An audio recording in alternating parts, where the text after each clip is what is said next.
Good morning everyone, welcome to knowledge account. আমরা দেখব 27 জানুয়ারি 2026-এর গুরুত্বপূর্ণ কারেন্ট অ্যাফেয়ার্স, তার সাথে সাথে রিলেটেড স্ট্র্যাটেজিকে। আজকের ফার্স্ট কোয়েশ্চেন, 2026 সালে ঝাড়খণ্ডের কোন প্রখ্যাত আদিবাসী নেতাকে মরণোত্তর পদ্মভূষণ সম্মানে ভূষিত করা হয়েছে? শিবু সোরেনকে পদ্মভূষণ সম্মানে ভূষিত করা হয়েছে। পৃথক ঝাড়খণ্ড রাজ্য আন্দোলনের প্রধান স্থপতিদের একজন ছিলেন ইনি। তার দীর্ঘ লড়াইয়ের ফলেই 2000 সালে ঝাড়খণ্ড থেকে ঝাড়খণ্ড পৃথক রাজ্যের মর্যাদা পায়। 3বার ঝাড়খণ্ডের মুখ্যমন্ত্রী হিসাবে তিনি দায়িত্ব পালন করেছেন।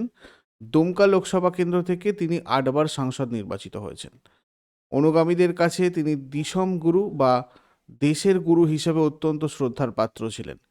2026 সালের প্রজাতন্ত্র দিবসের প্রাককালে তাকে মরণোত্তর পদ্মভূষণ পাবলিক অ্যাফেয়ার্সের ক্যাটাগরিতে তাকে মরণোত্তর পদ্মভূষণ দেওয়া হয়েছে। আচ্ছা, পরের প্রশ্নে যাবার আগে নলেজ অ্যাকাউন্ট অফিসিয়াল অ্যাপে অ্যাভেলেবেল ইবুকগুলো সম্পর্কে তোমাদের বলে দিই। তোমরা কারেন্ট অ্যাফেয়ার্সের A4 সাইজের প্রত্যেক মাসের PDF এই নলেজ অ্যাকাউন্ট অফিসিয়াল অ্যাপের ইবুক সেকশন থেকে কালেক্ট করতে পারবে। এছাড়া 6 মাস এবং 1 বছর ছাড়া ছাড়া যে কারেন্ট অ্যাফেয়ার্স সেগুলোও পাবে। এছাড়া অন্যান্য জিকের PDF ও ইবুক সেকশনে অ্যাভেলেবেল। এছাড়া নলেজ অ্যাকাউন্ট অফিসিয়ালের বর্তমানে যে ব্যাচগুলো চলছে, general studies foundation batch 4, general combined foundation batch, railway, NTPC এবং গ্রুপ ডির জন্য bullet 2.0, WBP KP batch 2026 foundation batch 5, তালিম ব্যাচ কেপি কনস্টেবল মেন পরীক্ষার জন্য WBP SI main batch, WB SSC group C group D batch foundation এবং practice, WB upper primary TET batch foundation. এছাড়াও বিভিন্ন subject wise exam wise batches চলছে। তোমরা কনসাল্টের জন্য এই নম্বরে হোয়াটসঅ্যাপ অথবা কল করতে পারো। পরের প্রশ্ন, 2026 সালে পশ্চিমবঙ্গ থেকে কোন প্রখ্যাত চলচ্চিত্র অভিনেতা পদ্মশ্রী সম্মানে ভূষিত হয়েছেন? প্রসেনজিৎ চট্টোপাধ্যায় পদ্মশ্রী সম্মানে ভূষিত হয়েছেন সম্প্রতি। ভারতীয় সিনেমায় অবদানের স্বীকৃতি স্বরূপ প্রসেনজিৎ চট্টোপাধ্যায়কে 2026 সালের ভারতের চতুর্থ সর্বোচ্চ বেসামরিক সম্মান পদ্মশ্রীতে ভূষিত করা হয়েছে।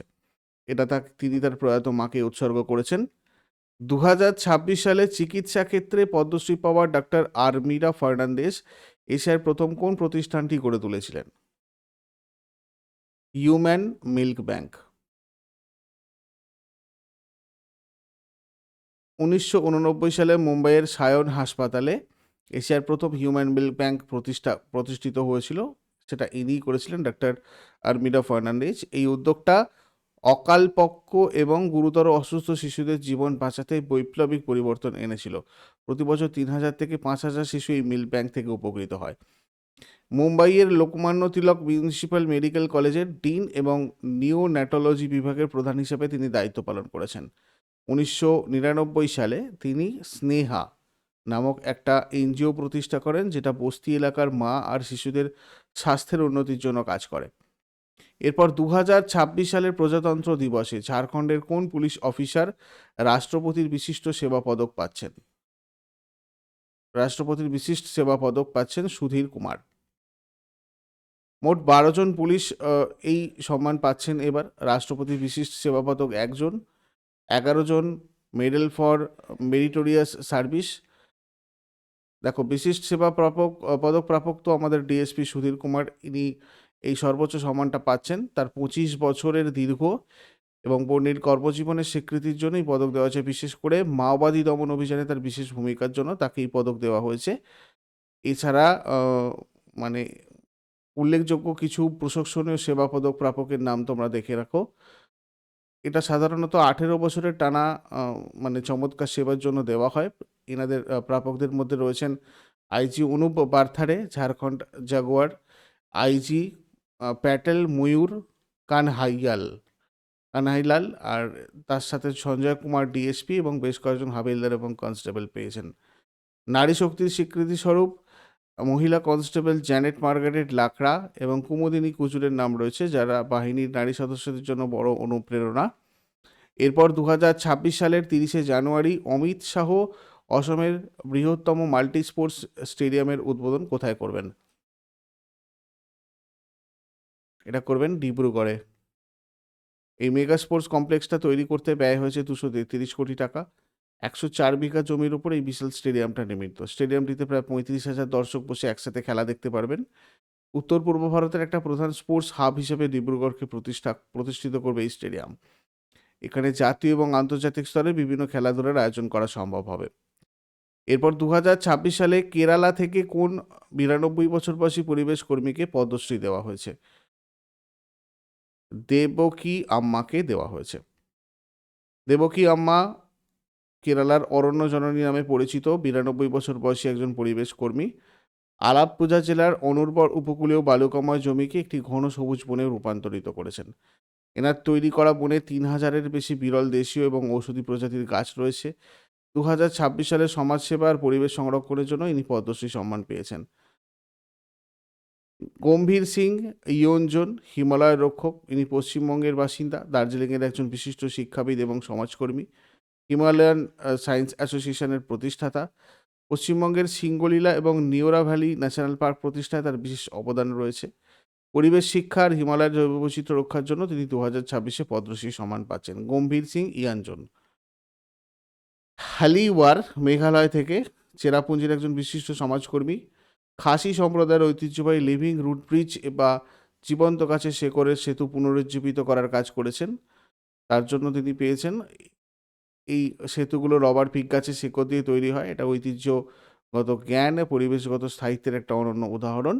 স্থানীয় পরিবারগুলোকে এই শেকড় বোনার কৌশল আর বন সংরক্ষণের প্রশিক্ষণও তিনি দিচ্ছেন। 2026 সালে সমাজসেবার পরিবেশ সংরক্ষণের জন্য পদ্মশ্রী পুরস্কার পেয়েছেন। মোহননগর মধ্যপ্রদেশের একজন বিখ্যাত পরিবেশ সংরক্ষণবাদী 75টা তাপ্তি উপবন তৈরি করেছেন।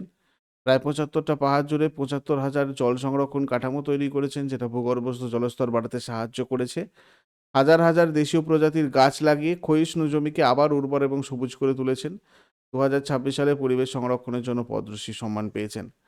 এরপরে কোন ডিজিটাল সিস্টেমের জন্য ভারত 2026 সালের মর্যাদাপূর্ণ ফ্রাঞ্জ এডেলম্যান অ্যাওয়ার্ডের ফাইনালিস্ট মনোনীত হয়েছেন? অন্য চক্র। এটা একটা operation research based digital system, যেটা ভারতের রেশন ব্যবস্থার লজিস্টিক্স বা খাদ্যশস্য পরিবহনকে উন্নত করতে তৈরি করা হয়েছে। এটা মূলত একটা ডিসিশন সাপোর্ট সিস্টেম, যেটা কোনো রাজ্যে কিভাবে খাদ্যশস্য পাঠালে খরচ কমবে এবং দ্রুত পৌঁছবে সেটা নির্ধারণ করে। এই পুরস্কারকে বলা হয় অপারেশন রিসার্চ এবং অ্যানালিটিক্সের নোবেল প্রাইজ। ভারত সরকার চালিত এই সিস্টেমটা বিশ্বের 6টা ফাইনালিস্টের তালিকায় জায়গা করে নিয়েছে।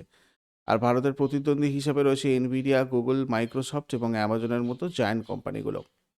2026 সালে প্রথমবারের মতো কোন টাইগার রিজার্ভে ঢোল দেখা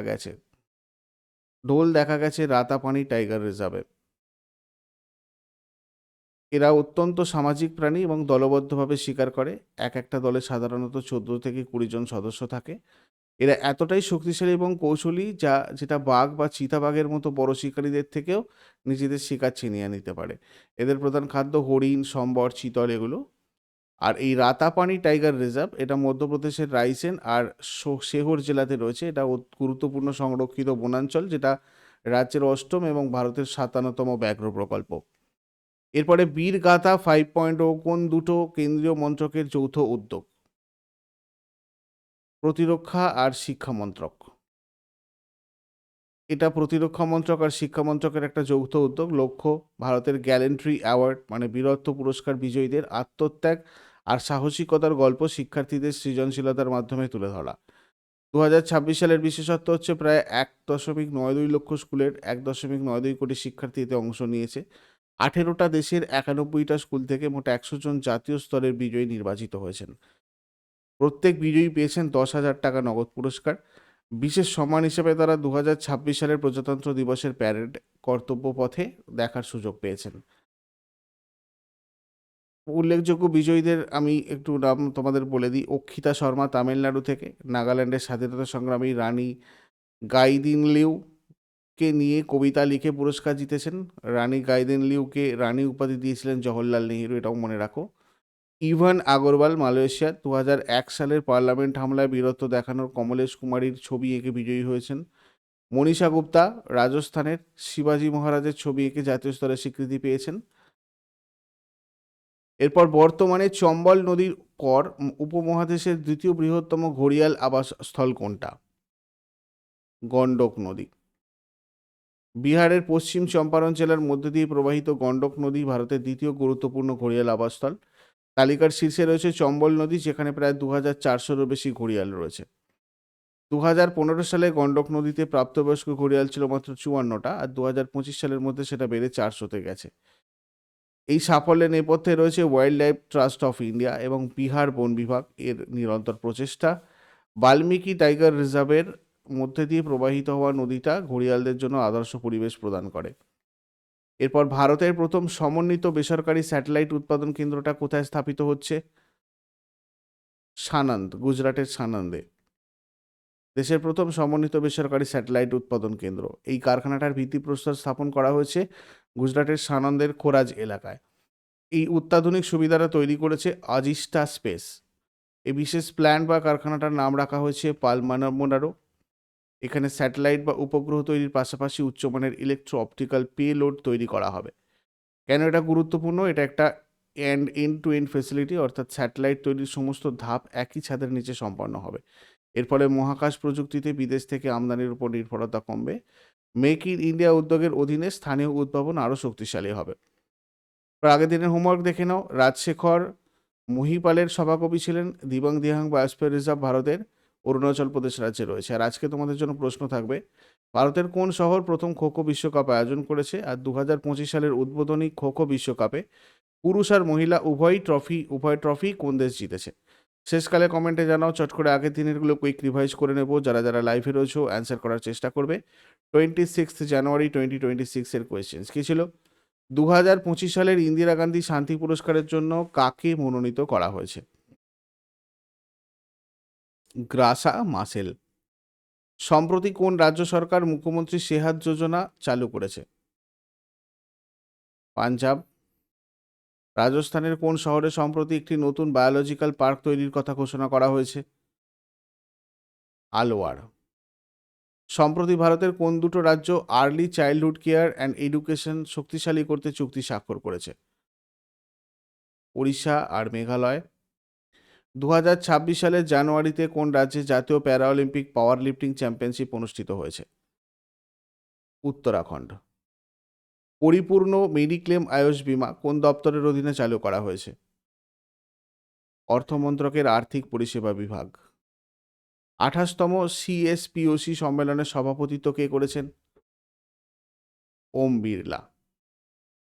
2026 সালে নির্বাচনে জয়ের পর ইয়োয়েরি মুসেভেনি উগান্ডার রাষ্ট্রপতি হিসাবে কততম মেয়াদে দায়িত্ব পালন করবেন? 7ম। ইন্ডিয়া ফন্টে বিজজি আজ আসলে কি? এটা হচ্ছে আণুবীক্ষণিক একটা কোড। সম্প্রতি ভারতের কোন রাজ্য ডিজিটাল পরিকাঠামো উন্নয়নের জন্য স্টারলিংকের সাথে চুক্তি করেছে? গোয়া। উত্তরপ্রদেশের কোন শহর প্রথম 100% বৈজ্ঞানিক পদ্ধতিতে বর্জ্য পরিশোধনের লক্ষ্যমাত্রা অর্জন করেছে? লখনৌ। এগুলো ছিল আগের দিনের কোয়েশ্চেন। ইউজফুল বলে মনে হলে অবশ্যই সবাই লাইক করো, বন্ধুদের সাথে শেয়ার করো। আর প্রতিদিন সকাল 6টার সময় ডেলি কারেন্ট অ্যাফেয়ার্সের আপডেটের জন্য নলেজ অ্যাকাউন্টকে সাবস্ক্রাইব করে বেল আইকন প্রেস করে অলে ক্লিক করে রাখো। অন্যান্য ক্লাসের নোটিফিকেশনের জন্য আমাদের টেলিগ্রাম চ্যানেল নলেজ অ্যাকাউন্টে তোমরা চোখ রাখো। ওখান থেকে সমস্ত ক্লাসের নোটিফিকেশন তোমাদের কাছে চলে যাবে। Thank you so much. Take care. Have a great day.